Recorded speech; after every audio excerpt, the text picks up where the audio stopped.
Hello students, welcome to my YouTube channel.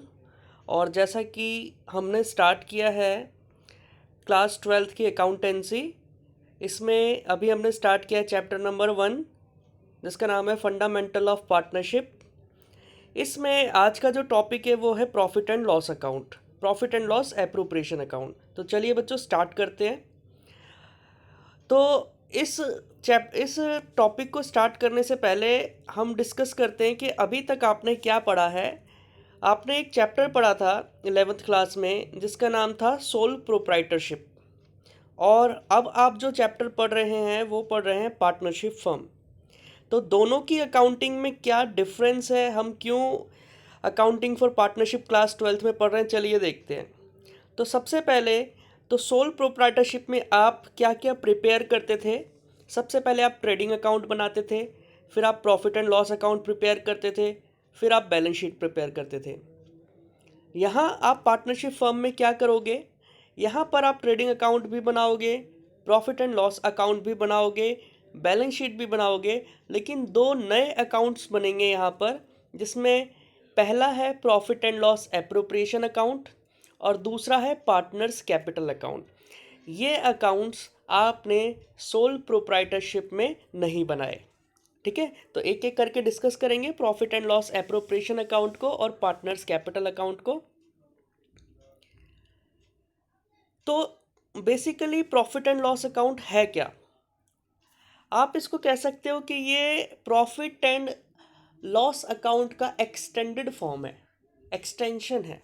ठीक है, इसका मतलब क्या है अभी हम देखेंगे। दूसरा, ये स्टार्ट कहाँ से होता है? ये स्टार्ट होता है प्रॉफिट एंड लॉस अकाउंट के नेट प्रॉफिट और नेट लॉस से। इसका मतलब कि पहले क्या बनेगा? पहले बनेगा प्रॉफिट एंड लॉस अकाउंट, उसके बाद हम क्या बनाएंगे? Profit and loss appropriation account. Okay, क्योंकि जो प्रॉफिट एंड लॉस अकाउंट का फाइनल नेट प्रॉफिट या नेट लॉस आता है, उसी को हम ट्रांसफ़र करते हैं profit and loss appropriation account में। थर्ड पॉइंट है कि इस अकाउंट में हम क्या करेंगे, इस अकाउंट में हम देखेंगे कि किस तरीके से प्रॉफिट्स को डिस्ट्रीब्यूट किया जाता है अमंग पार्टनर्स, कि प्रॉफिट का डिस्ट्रीब्यूशन पार्टनर्स को कैसे होता है। ठीक है, एप्रोप्रिएशन का हो या उसको डिस्ट्रीब्यूशन का हो, बात एक ही है।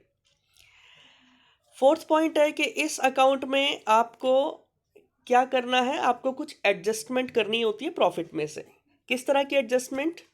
आपको पार्टनर को सैलरी देनी होगी इस नेट प्रॉफिट में से जो प्रॉफिट एंड लॉस अकाउंट से निकल कर आया है। हो सकता है किसी पार्टनर को कमीशन भी देनी पड़े फर्म को। हो सकता है पार्टनर्स को इंटरेस्ट ऑन कैपिटल हमें देना हो, या हो सकता है कि अगर किसी पार्टनर ने ड्राइंग की है तो उससे इंटरेस्ट ऑन ड्राइंग लेना हो। तो प्रॉफिट एंड लॉस अकाउंट का जो भी प्रॉफिट आया उसमें ये चार चीज़ें प्लस माइनस होती है। ऊपर की तीन चीज़ें सैलरी, कमीशन और इंटरेस्ट, ये सारी चीज़ें प्रॉफिट में से माइनस होगी, क्योंकि फर्म अपने प्रॉफिट्स में से पार्टनर्स को ये पे करेगी। जबकि फोर्थ पॉइंट जो इंटरेस्ट ऑन ड्राइंग है, ये फर्म के प्रॉफिट एंड लॉस को बढ़ा देगा, क्योंकि ये वो पैसा है जो इंटरेस्ट के तौर पर हमें फर्म को यानी मिल रहा है पार्टनर से। ओके, और लास्ट पॉइंट आपको यहाँ समझना है कि अगर किसी फर्म को नेट लॉस होता है, जैसे यहाँ लिखा है in case firm suffers a loss, तो ना तो इंटरेस्ट ऑन कैपिटल दिया जाएगा, ना ही किसी पार्टनर को सैलरी दी जाएगी, या किसी तरह का रेम्युनरेशन अलाउ होगा। ओके, अब हम यहाँ देखते हैं कि ये प्रॉफिट एंड लॉस अकाउंट और profit and loss appropriation account में डिफरेंस क्या है। तो सबसे पहला है कि जो प्रॉफिट एंड लॉस अकाउंट है वो हम ट्रेडिंग अकाउंट के बाद बनाते हैं, जबकि profit and loss appropriation account profit and loss account के बाद बनेगा। Next, profit and loss account almost सभी ऑर्गेनाइजेशंस प्रिपेयर करती है, जबकि profit and loss appropriation account आप सिर्फ और सिर्फ पार्टनरशिप ऑर्गेनाइजेशंस में ही देखेंगे। थर्ड पॉइंट जो है कि प्रॉफिट एंड लॉस अकाउंट को बनाने का जो पर्पस है वो पर्पस है नेट प्रॉफिट और नेट लॉस को फाइंड आउट करना, जबकि प्रॉफिट एंड लॉस एप्रोप्रिएशन का ऑब्जेक्टिव क्या है कि जो नेट प्रॉफिट और नेट लॉस आया है उसमें से पार्टनर्स को salary, commission, interest on capital ये दे दिया जाए पहले, और फिर नेट प्रॉफिट निकाला जाए जो अब पार्टनर्स में उनकी प्रॉफिट शेयरिंग रेशो में बंटना चाहिए। अब प्रॉफिट एंड लॉस अकाउंट के डेबिट साइड में जो आइटम्स होते हैं उनको हम चार्जेस अगेंस्ट प्रॉफिट कहते हैं। ये एक्सपेंसेस ही होते हैं, आपने 11th क्लास में फाइनल अकाउंट पढ़ा है। जबकि profit and loss appropriation account के डेबिट साइड में जो आइटम्स लिखे जाते हैं उनको हम एप्रोप्रिएशंस ऑफ प्रॉफिट कहते हैं। ओके, अब हम यहाँ पर ये भी समझ लेते हैं कि क्या डिफरेंस है चार्जेस अगेंस्ट प्रॉफिट और एप्रोप्रिएशन ऑफ प्रॉफिट में। तो सबसे पहला डिफरेंस है कि चार्जेस अगेंस्ट प्रॉफिट जो है ये होते क्या है, रेवेन्यू में से जितनी भी हम डिडक्शन करते हैं, रेवेन्यू में से जितनी भी हम डिडक्शन करते हैं उनको हम क्या कहेंगे, चार्जेस अगेंस्ट प्रॉफिट। आप इनको एक्सपेंसेस भी कह सकते हो। जबकि एप्रोप्रिएशन ऑफ प्रॉफिट क्या है, हमने पहले ही अभी समझा कि distribution of net profit to different heads. इसका मतलब है कि जो भी नेट प्रॉफिट आया उसको डिफरेंट हेड्स में, अब डिफरेंट हेड्स क्या होंगे हमारे, जैसे सैलरी, पार्टनर्स की सैलरी, पार्टनर्स का कमीशन, पार्टनर्स का इंटरेस्ट ऑन कैपिटल, ये सारे डिफरेंट हेड्स हैं जिसमें इस नेट प्रॉफिट को डिस्ट्रीब्यूट किया जाएगा। इसके बाद है कि ये कब हम एंट्री करते हैं चार्जेस अगेंस्ट प्रॉफिट की और एप्रोप्रिएशन ऑफ प्रॉफिट की, तो it is made even if there is a loss.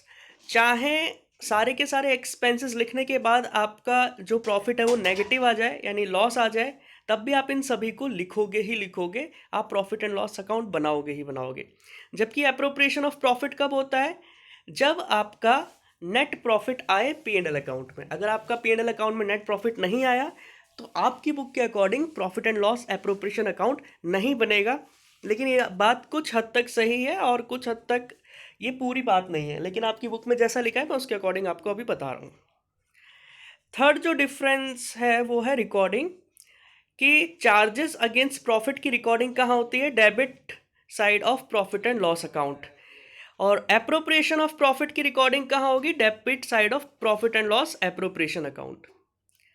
Next point है कि प्रायोरिटी, कि हम पहले किसको लिखेंगे और उसके बाद किसको लिखेंगे। तो कहता है कि चार्जेस अगेंस्ट प्रॉफिट जो है वो किया जाता है एप्रोप्रिएशन ऑफ प्रॉफिट से पहले, यानी कि जो एक्सपेंसेस हैं पहले रेवेन्यू में से हम उनको डिडक्ट करेंगे, उसके बाद अगर नेट प्रॉफिट आया तो ही एप्रोप्रिएशन ऑफ प्रॉफिट होगा। और एप्रोप्रिएशन ऑफ प्रॉफिट का मतलब क्या है कि इस नेट प्रॉफिट में से पार्टनर्स को सैलरी, पार्टनर्स को कमीशन, ये सिर्फ और सिर्फ तभी मिलेगा जब सारे एक्सपेंसेस डिडक्ट करने के बाद आपके पास नेट प्रॉफिट बचे। एग्जाम्पल है rent paid to a partner, interest on partners loan. ये जो है ये चार्जेस अगेंस्ट प्रॉफिट है, यानी कि आपका भले ही प्रॉफिट नेगेटिव चला जाए लेकिन आपको ये पेमेंट करनी ही करनी है। जबकि एप्रोप्रिएशन ऑफ प्रॉफिट में salary, commission to a partner और इंटरेस्ट ऑन पार्टनर्स कैपिटल, ये लास्ट में लोन की जगह आपको कैपिटल करना है, ये मिस प्रिंट हो गया है। तो इंटरेस्ट ऑन पार्टनर्स कैपिटल जो है वो एप्रोप्रिएशन ऑफ प्रॉफिट है। ओके, अब ज़रा हम एक बार profit and loss appropriation account का फॉर्मेट देख लेते हैं। तो सबसे पहले आपका जो क्वेश्चन स्टार्ट होगा वो स्टार्ट होगा प्रॉफिट एंड लॉस अकाउंट के प्रॉफिट से, जिसको आप credit side of P and L appropriation account लिखेंगे। In case of any loss आपको ये डेबिट साइड में लिखना है, लेकिन 99% आपके पास जो क्वेश्चंस आएंगे आपको प्रॉफिट एंड लॉस अकाउंट में प्रॉफिट ही दिया जाएगा, उसके बाद ही आपसे profit and loss appropriation account बनवाएगा। ओके, तो आपने प्रॉफिट एंड लॉस अकाउंट का जो प्रॉफिट है उसको प्रॉफिट एंड लॉस एप्रोप्रिएशन के क्रेडिट साइड में लिख देना है। इसके बाद आपको क्या क्या एडजस्टमेंट्स करनी पड़ सकती है, वो 4 एडजस्टमेंट हमने देखी थी, वही हम यहाँ करेंगे। Interest on capital, interest on drawing. अब इंटरेस्ट ऑन कैपिटल यानी कि पार्टनर्स की कैपिटल पर फर्म को अब इंटरेस्ट पे करना है। अब जब इंटरेस्ट फर्म पे करेगी तो इससे प्रॉफिट रिड्यूस हो जाएंगे, और जब प्रॉफिट रिड्यूस होंगे तो profit and loss appropriation account debit होगा। तो हम एंट्री करेंगे profit and loss appropriation account debit to interest on capital. Okay, और जितने भी पार्टनर्स हैं उन सभी के अकाउंट में इंटरेस्ट ऑन कैपिटल का पैसा ट्रांसफ़र कर देंगे। सेम इसी तरह से अगर किसी पार्टनर ने ड्राइंग की है तो ड्राइंग करने पर अगर हमने उस पर इंटरेस्ट चार्ज किया है तो ये जो इंटरेस्ट है ये हमारे प्रॉफिट एंड लॉस को बढ़ा देगा। ओके, तो ये profit and loss appropriation account की क्रेडिट साइड चला जाएगा। Third point, salary to partner, ये भी फर्म के लिए एक एप्रोप्रिएशन है, डिस्ट्रीब्यूशन है, डिस्ट्रीब्यूशन ऑफ प्रॉफिट। ये हमारे प्रॉफिट्स को कम करता है, इसलिए हम profit and loss appropriation account के डेबिट साइड में लिखेंगे। ओके। इसके बाद कमीशन हमने पढ़ा था, तो कमीशन टू पार्टनर भी एक एप्रोप्रिएशन है जो आपके प्रॉफिट एंड लॉस के प्रॉफिट को कम कर देगा, इसलिए profit and loss appropriation account के डेबिट साइड में इसकी एंट्री होगी। ओके तो हमने 4 पॉइंट्स पढ़ लिए, interest on capital, salary to partner, commission to partner, interest on drawing. अब क्रेडिट साइड में से डेबिट साइड डिडक्ट करके हम क्या निकालेंगे, अपना प्रॉफिट और लॉस। तो अगर क्रेडिट साइड डेबिट साइड से ज़्यादा है तो ये जो स्टार लगा हुआ दिख रहा है ना आपको, ये है प्रॉफिट, यानी कि क्रेडिट, यानी कि जो प्रॉफिट और इनकम वाली साइड है क्रेडिट साइड, इसमें से ये एप्रोप्रिएशन वाली साइड को अगर हम एडजस्ट कर दें तो आपके पास जो नेट बचेगा वो है आपका नेट प्रॉफिट, जो डिस्ट्रीब्यूट होगा सभी पार्टनर्स में। ओके।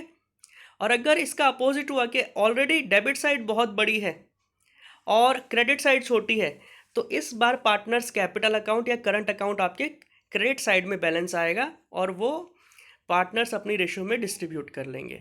तो या तो ये फिफ्थ पॉइंट में से फिफ्थ पॉइंट आएगा जो प्रॉफिट होगा, या फिर ये जो येलो में अंडरलाइन किया हुआ है ये लॉस है, ये आएगा, और फिर आप टोटल कर देंगे। ये आपका प्रॉफिट एंड लॉस अकाउंट है।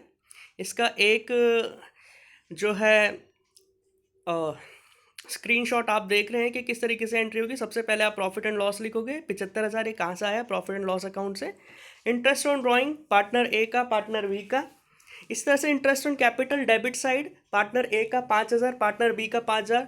Salary to partners, partner A partner B, commission, और फिर क्रेडिट में से आप डेबिट माइनस करोगे तो आपका नेट प्रॉफिट आएगा, और इनकी रेशो इक्वल होगी, इसलिए 50% इनको प्रॉफिट डिस्ट्रीब्यूट हो गया है।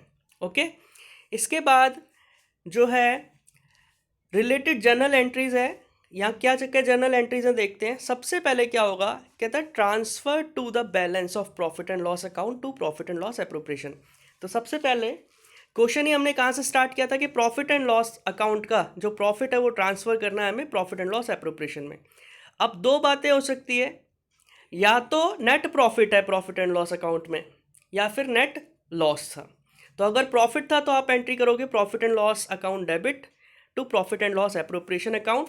इसका सीधा सा मतलब है कि प्रॉफिट एंड लॉस अकाउंट में जो भी प्रॉफिट्स पड़े थे, क्रेडिट बैलेंस पड़ा था, उसको खत्म करके profit and loss appropriation account में ट्रांसफर कर दिया गया है। इसके अपोजिट अगर प्रॉफिट एंड लॉस अकाउंट में नेट लॉस था तो एंट्री इसका बिल्कुल अपोजिट होगी, profit and loss appropriation account debit to profit and loss account. Okay. Next entry जो है हमारी फॉर इंटरेस्ट ऑन कैपिटल। अब इंटरेस्ट ऑन कैपिटल फर्म के लिए एक एप्रोप्रिएशन है, और फर्म के लिए अगर एप्रोप्रिएशन है तो इसका मतलब है कि प्रॉफिट्स कम होंगे। तो यहाँ पर हम लिखेंगे interest on capital account debit to partners capital और करंट अकाउंट। अभी करंट अकाउंट का कंसेप्ट जो है हम नेक्स्ट क्लास में समझेंगे, अभी आपको बस ये याद रखना है कि यहाँ पर करंट अकाउंट या कैपिटल अकाउंट आ सकता है। ओके। नेक्स्ट जो है वो है for transferring of interest on capital to profit and loss account. तो अब ये जो इंटरेस्ट ऑन कैपिटल है ये एक तरह का एप्रोप्रिएशन है, और इसको हमें एडजस्ट करना पड़ेगा प्रॉफिट एंड लॉस अकाउंट से। तो एंट्री हो जाएगी profit and loss appropriation account debit to interest on capital account. अब आप जरा देख रहे हैं इंटरेस्ट ऑन कैपिटल एक बार डेबिट हुआ और एक बार क्रेडिट हुआ है। तो अगर ऐसा होता है तो इसमें आपको एक बात समझ आ गई होगी कि इंटरेस्ट ऑन कैपिटल जितना डेबिट है उतना ही क्रेडिट हो जाएगा और ये अकाउंट क्लोज हो जाएगा, और एंट्री सिर्फ रह जाएगी profit and loss appropriation account debit to partners capital account. Okay.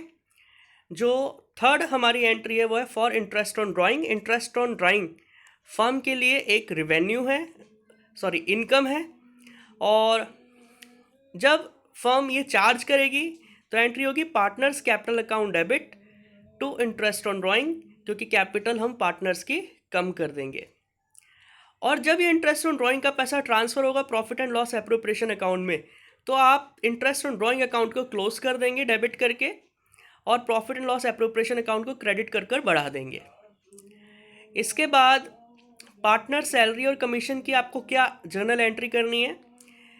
तो जब फर्म अलाउ करेगी आपको सैलरी या कमीशन, तो सैलरी और कमीशन अकाउंट डेबिट हो जाएगा और पार्टनर्स कैपिटल अकाउंट क्रेडिट हो जाएगा। और जब ये सैलरी और कमीशन ट्रांसफ़र होगी profit and loss appropriation account में, या आप कह सकते हो कि ये जो एप्रोप्रिएशन है एडजस्ट किया जाएगा प्रॉफिट से, तो एंट्री क्या होगी, profit and loss appropriation account debit हो जाएगा और सैलरी और कमीशन अकाउंट क्रेडिट हो जाएगा। इसके बाद शेयर ऑफ प्रॉफिट और लॉस आफ्टर एप्रोप्रिएशन आपने सारी की सारी एडजस्टमेंट्स कर ली, उसके बाद हो सकता है कि आपको कुछ प्रॉफिट दिखे। अगर आपको प्रॉफिट दिखता है profit and loss appropriation account में, यानी कि credit side minus debit side, तो आप उस प्रॉफिट एंड लॉस को डिस्ट्रीब्यूट कर देंगे पार्टनर्स के कैपिटल अकाउंट में। किस रेशो में, जो भी रेशो गिवन होगी हमारे क्वेश्चंस में, 50-50% है तो 50-50 कर देंगे, 70-30 है तो 70-30 कर देंगे। और अगर लॉस हुआ तो बिल्कुल इसका अपोजिट एंट्री आपको मिलेगी, partners capital account debit to profit and loss appropriation account. Okay बच्चों, आई होप ये सेशन आपको समझ आया होगा। और अगर आपको कोई भी डाउट है तो प्लीज़ मुझे कमेंट करें या मुझे व्हाट्सअप करें। और क्लासेस जल्दी ही स्टार्ट होगी after lockdown. Thanks for watching. और लास्ट में एक रिक्वेस्ट आपसे कि लाइक शेयर और सब्सक्राइब करना ना भूलें। थैंक यू बच्चों।